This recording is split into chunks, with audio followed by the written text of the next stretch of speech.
Welcome to the Rim Break Rodeo. We hope this video helps. You'll start by confirming the repeater model and how to access its setup via web IP or mobile app so you can log in quickly. Once done, power cycle the unit, unplug it, wait 30 seconds, then plug it back in to clear temporary errors. Make sure the repeater is placed within 5 to 10 meters of the router during this phase so signals are strong. This prevents setup failures and speeds pairing, saving you time before moving to configuration. You'll now log into the repeater interface and confirm wireless mode, choosing repeater/extender or access point as needed. Match the router SSID and password exactly when repeating.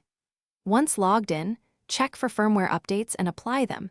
This fixes many bugs, then back up current settings before changing anything else. Finally, assign a static IP or set a DHCP reservation on your router to prevent address conflicts. This keeps the repeater reachable and stable over time. You'll finish by testing performance. Run speed and ping tests near the repeater and compare to the router. If throughput drops more than about 30%, start troubleshooting.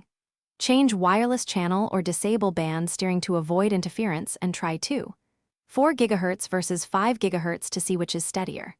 If problems persist, restore your backup and, as a last resort, factory reset then reconfigure from scratch. If you still see issues, check cabling, router settings, or consider moving the repeater. Thanks for watching. Consider subscribing if we helped you.